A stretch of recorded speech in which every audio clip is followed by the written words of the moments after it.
Bienvenue de nouveau à Ciné Express. Aujourd'hui, je vais vous présenter un film d'action et de suspense de 2008 intitulé Terra Nova. Attention, spoiler. Sur les collines froides d'une île déserte, Zilin essaie de trouver un endroit sûr pour camper. Il marche pendant des kilomètres jusqu'à ce qu'il glisse et tombe dans une rivière gelée, mais après avoir dérivé un moment, il parvient à remonter et à poursuivre son voyage. Lorsqu'il est trop fatigué pour continuer, il s'arrête pour se reposer contre un gros rocher, attrape une fleur pour manger et commence à se remémorer comment tout a commencé. Zilin est en prison à perpétuité pour l'assassinat de 6 hommes, quand un après-midi, il est emmené voir le directeur de la prison, qui lui demande ce dont il rêve. Il n'est pas le seul à vivre cela, plusieurs de ses compagnons de prison sont également convoqués dans le bureau du directeur et se voient poser la même question. Moriak dit qu'il veut voir la mer, Yakut souhaite assister à la guerre contre la Chine, Obesianka refuse de parler, Obesian veut travailler dans cette prison et devenir directeur, Tolia veut suivre les progrès de la station spatiale et Sipa veut revoir des femmes, mais la réponse de Zilin n'est jamais montrée.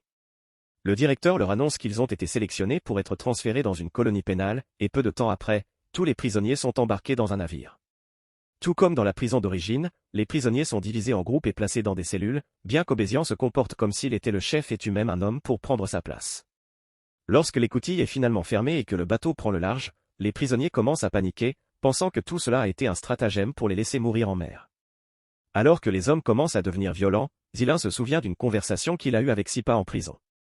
Sipa a des problèmes mentaux graves et dessine toujours sur le mur et parle de n'importe quoi, mais ce jour-là, il a mentionné que le ciel et l'enfer n'avaient plus de place et qu'un troisième lieu semblable au purgatoire était préparé pour des gens comme eux. Zillian pensait que c'était plus de ses absurdités habituelles à l'époque, mais il commence maintenant à en voir les mérites. Après un certain temps, tout le monde se calme et essaie de passer le voyage à discuter et à manger, mais au milieu du trajet, une bande s'échappe d'une des cellules à la recherche de leurs compatriotes. Obesian prétend négocier au début seulement pour tuer l'homme qu'il recherche, ce qui déclenche une émeute, les prisonniers des deux côtés commencent à se frapper et à se tuer à travers les barreaux, à l'exception de Starry, un vieil homme qui reste en prière.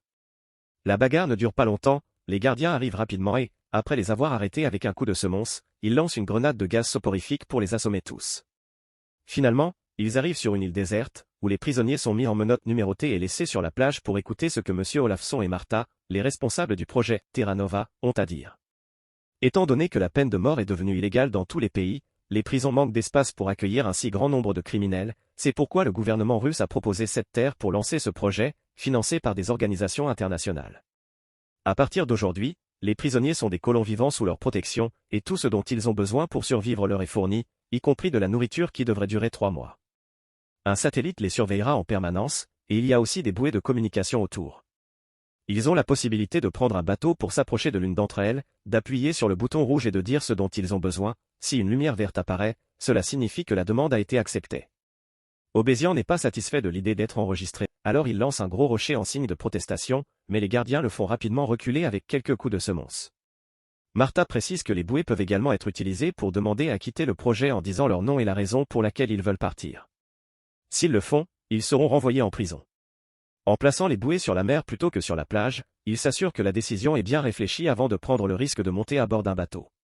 Avant de partir, les gardiens laissent tomber un tas de clés sur le sable, expliquant qu'elles sont numérotées pour correspondre à leurs menottes. Les prisonniers se précipitent vers elles et commencent à se battre pour les obtenir, tandis que Zilin et Sipa restent en sécurité à l'arrière, ne ramassant que les clés que les autres laissent tomber. Starry décide également de rester en arrière et observe comment une bande forme une ligne autour des clés pour empêcher leurs rivaux d'y accéder, et un groupe se dirige vers les caisses laissées par les gardiens pour prendre des armes et attaquer la foule avec elles. Finalement, la bande d'Ali prend le contrôle de la situation. Ali prend une veste et de bonnes chaussures pour lui-même et Starry avant de choisir un homme à envoyer en bateau, mais dès qu'il attrape quelqu'un, le groupe profite de l'occasion pour attaquer et la bagarre recommence. Des dizaines d'hommes meurent dans la bataille, Moriak tue Ali avec un rocher, Obesian tue Starry aussi avec un rocher, et les 3 hommes qui montent à bord d'un bateau pour atteindre la bouée tombent à l'eau et meurent noyés. Tous les prisonniers restants se dirigent vers l'entrepôt et commencent à distribuer les provisions, et Obesian profite des outils trouvés pour forcer l'ouverture de ses menottes. Zilin met un tas de provisions dans un sac et prend une veste en écoutant Sipa dire qu'il n'y a aucun moyen que la nourriture dure 3 mois, puis il quitte la zone pour survivre par lui-même et espérer trouver un moyen de sortir de l'île, nous ramenant ainsi au début de l'histoire. Zilin explore l'île jusqu'à ce qu'il trouve une zone sans neige et une formation rocheuse qui lui fournira un certain abri, alors il décide de s'y installer tout en regardant une photo de sa famille qu'il a gardée cachée dans son uniforme de prisonnier. Sa famille lui manque terriblement, et il s'endort en pleurant. Quelque temps plus tard, il se réveille en entendant des cris, il s'avère que les provisions sont remplies de rongeurs, et ils sont en train de manger sa nourriture et son sac. Lorsqu'il se met à pleuvoir, Zilin trouve un abri sous la formation rocheuse qu'il a vue auparavant, allume un feu pour se réchauffer et faire bouillir de l'eau. Après la pluie, il attrape un oiseau et le fait rôtir sur le feu, c'est alors que Sipa le trouve. Alors qu'il discute avec lui, il essaie de lui voler son couteau, mais Zilin le voit et le lui reprend. Sipa lui offre du sel qu'il avait avec lui et son aide en échange de viande, ce que Zilin accepte, alors Sipa va chercher du bois supplémentaire et voit la photo de famille de Zilin accrochée au rocher, ce qui le pousse à souffler un baiser à la femme de Zilin. Ensuite, ils partagent l'oiseau, et lorsqu'ils ont fini de manger, Sipa s'approche du bord de la falaise, expliquant qu'il ne saute pas parce qu'il a trop peur. Il demande à Zilin pourquoi il ne veut pas mourir non plus, et Zilin explique que c'est à cause de sa famille, ils sont morts et il veut être enterré à côté d'eux, ce qui ne peut pas arriver s'il meurt sur l'île. Les deux hommes s'endorment, et lorsque Zilin se réveille, il découvre que Sipa a volé la photo pour l'utiliser comme inspiration pour sa débauche. Furieux, Zilin le frappe et le pousse du précipice, mais Sipa ne meurt pas car il ne tombe pas dans l'océan, il tombe sur une colline juste en dessous. Mais même après ce désaccord, tous deux voyagent ensemble alors qu'ils explorent l'île, Sipa s'amuse facilement avec les déchets qu'il trouve dans l'eau tandis que Zilin essaie de pêcher, mais le seul être vivant qu'il trouve dans l'eau est une sorte de mille-pattes aquatique, ce qui effraie Sipa. Pendant leur exploration, Zilin est choqué de trouver soudainement une partie d'un hydravion parmi les rochers. Il suffit d'aller un peu plus haut sur la colline pour trouver l'avion entier, ce qui lui donne un peu d'espoir car il était pilote et serait capable de le piloter. Cependant, deux hommes ne suffisent pas pour le déplacer, donc pour l'instant, ils retournent à leur abri. Zilin allume un feu avec des allumettes qu'il avait prises à l'entrepôt, mais il y a quelque chose en elle qui crée une fumée très toxique. Il s'éloigne du feu et traîne Sipa endormi avec lui, qui ne se réveille pas immédiatement. Zilin doit le secouer plusieurs fois pour qu'il reprenne enfin conscience, mais il continue à dire des absurdités et Zilin réalise que le froid va les tuer d'une minute à l'autre. Les deux hommes décident de retourner à la base pour voir s'ils peuvent voler du charbon. De retour à la base, la vie n'a pas été facile pour tout le monde. Obézian et sa bande sont aux commandes et maintiennent une routine tout en partageant les provisions, et Obézian leur demande même de l'appeler gouverneur.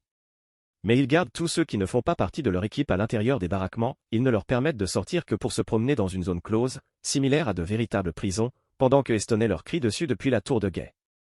Lorsqu'ils sont renvoyés, ils doivent courir car celui qui arrive en dernier est tué pour être utilisé comme nourriture plus tard. Zilin et Sipa parviennent à atteindre la réserve de charbon et y trouvent les restes d'un feu.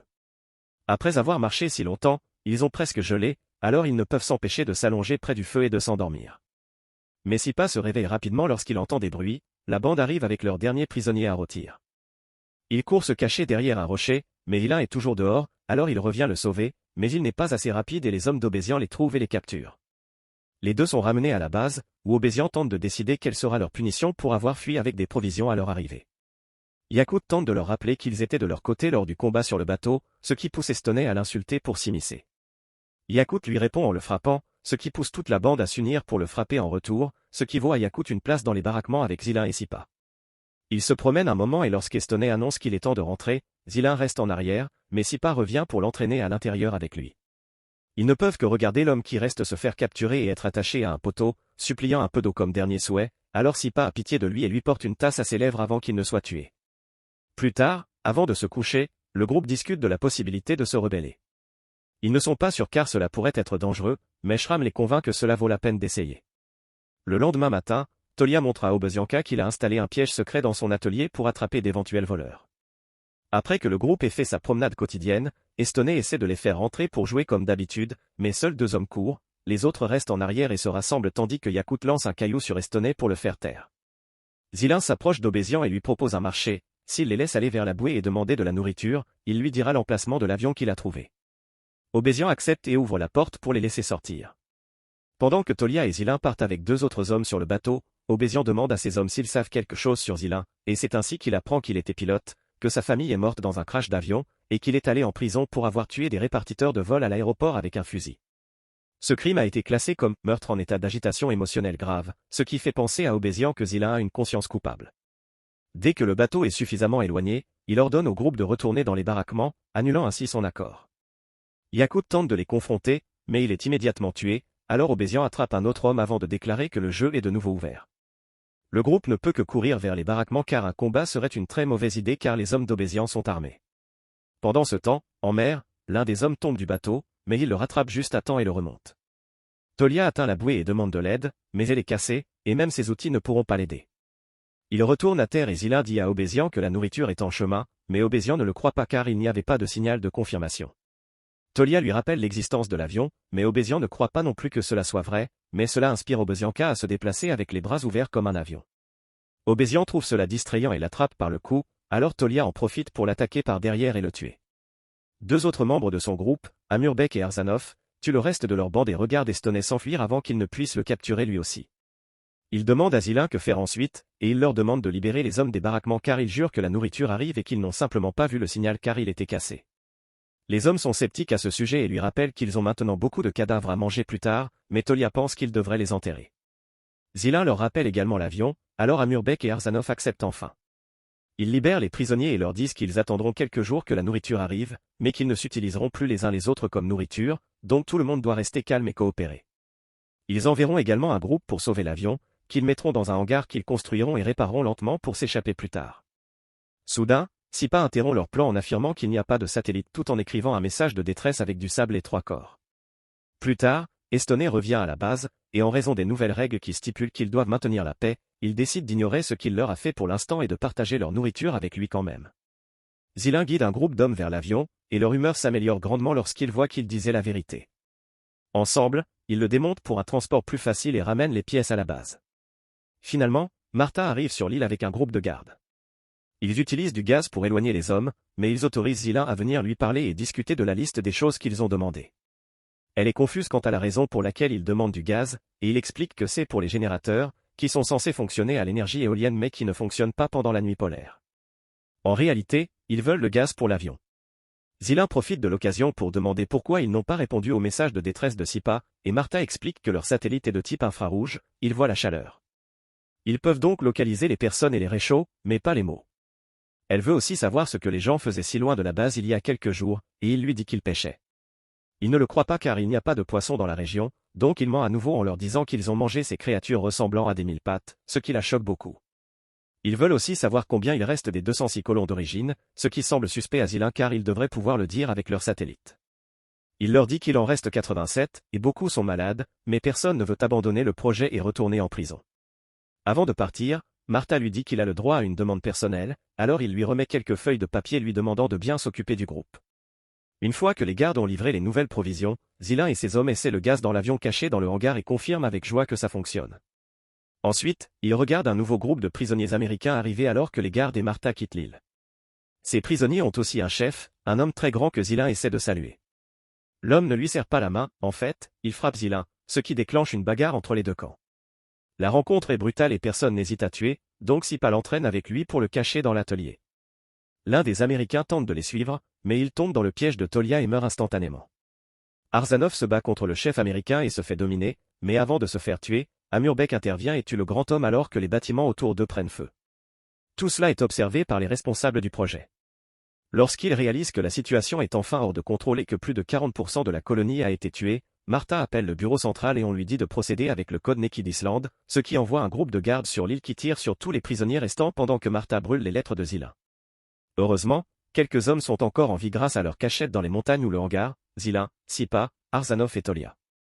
Ensemble, ils poussent l'avion dehors, mais lorsque vient le moment de monter à bord, Sipa leur dit au revoir et court vers les collines pour sauter dans l'océan, sans avoir peur. Le trio restant monte à bord de l'avion et Zilin parvient à le faire décoller en toute sécurité, bien que les gardes tirent sur eux en chemin.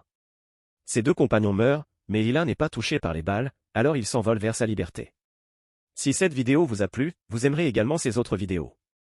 N'oubliez pas de vous abonner et d'activer les notifications pour nous soutenir.